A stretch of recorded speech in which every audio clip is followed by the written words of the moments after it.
खान ने भी फोन बंद करके एक तरफ रखा और फिर वो ये सोचते सोचते ही सो गया कि मैं बिला वजह डर रहा हूँ। भला जो जमाना आजकल चल रहा है, इतने जदीद जमाने में रूहों और मुर्दों का क्या डर। रिजवान का फोन एक जोरदार आवाज से बज उठा। वो गहरी नींद से थोड़ा सा जागा। फिर इसने एक हाथ आगे करके ये देखने बिना ही इस सख्त खराब मौसम में कौन इसको कॉल कर रहा है, इसने फोन ऑफ कर दिया और सो गया। अभी इसको सोए 15 मिनट ही हुए थे कि इसके कमरे का दरवाज़ा एक धमाके से खुला। इसके बड़े भाई की बुखलाई हुई आवाज़ ने रिजवान को जगा दिया। उसके सोए हुए दिमाग में रिजवान के बड़े भाई की आवाज़ जब आई तो वो उठकर बैठ गया। क्या हुआ भैया?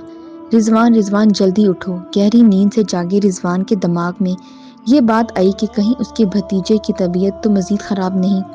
भैया क्या वसीम ठीक है? इसने पूछा। हाँ हाँ वसीम ठीक है, तुम जल्दी बाहर आओ, आसिफ की तरफ जाना है।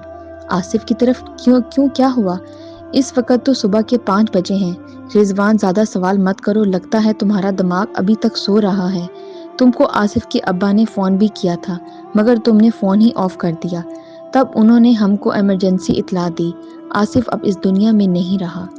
भैया ने एक बम रिजवान के ऊपर गिरा दिया। आसिफ आसिफ को क्या हुआ भैया? वो जुनूनी अंदाज में चिल्लाया। सब्र करो मेरे भाई। आसिफ रात को कमरे में सोया हुआ था कि अचानक उसके कमरे से जोरदार आवाज आई। तो इसके दोनों भाइयों और अब्बा उसके कमरे में जब गए तो उन्होंने एक हौलनाक मंजर देखा कि कमरे की छत से पंखा टूटकर आसिफ के सर पे लगा हुआ है और बेचारा आसिफ सोते में ही अपनी खोपड़ी टूट जाने से ये दुनिया छोड़कर चला गया। रिजवान ने ये हौलनाक बात सुनी तो इसका दिल भी डोलने लगा। बेहोश होते होते उसके दिमाग में सिर्फ ये बात ही चल रही थी कि जिस मुर्दे की खोपड़ी उन दोस्तों ने निकाली थी, आखिरकार उसने अपना इंतकाम आसिफ से भी ले लिया। अब उसकी बारी है। आसिफ की खोपड़ी तो टूट गई और वो दुनिया छोड़ गया, मगर मुर्दा अब उसको नहीं छोड़ेगा। जब रिजवान को होश आया तो उसकी अजीज तरीन दोस्त का जनाजा तैयार था। अगरचे उसकी तबीयत बहुत ख़राब थी, मगर उसने जिद करके अपने दोस्त की डेड बॉडी देखी। चेहरा तो कपड़े के नीचे छुपा दिया गया था, क्योंकि खोपड़ी की हड्डी टूट जाने से चेहरा देखने के काबिल नहीं था।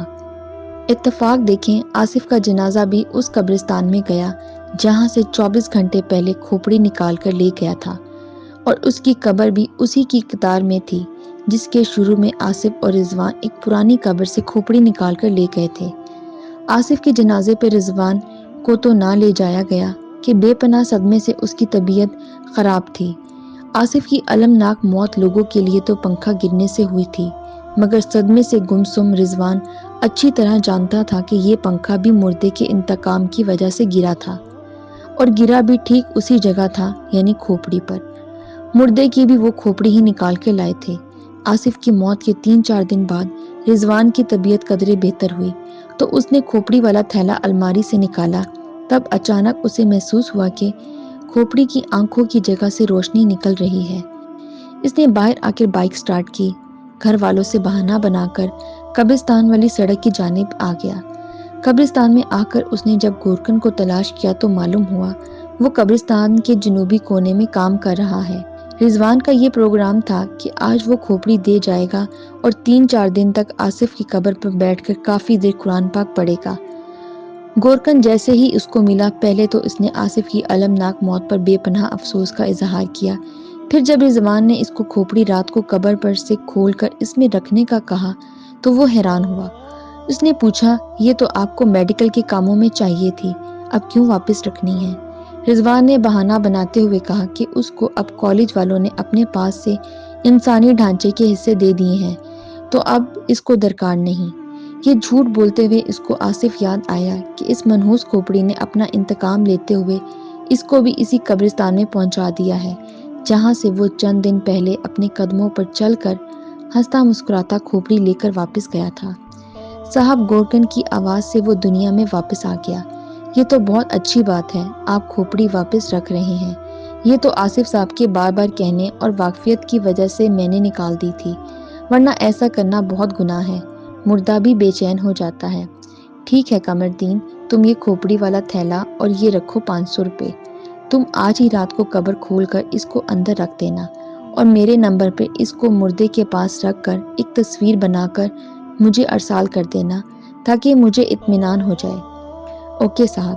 گورکر نے تھیلا اور 500 روپے پکڑے اور ان کو اپنی بیٹھک کی الماری میں رکھنے چل پڑا۔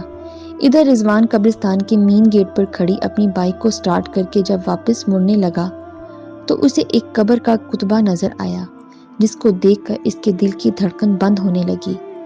بالکل نئی نئی قبر پہ لگے کتبے پر لکھا تھا: آصف اظہر، والد اظہر شیخ، تاریخ وفات 28 جولائی۔ یہ تازہ قبر کھوپڑی کے انتقام کا ثبوت تھی۔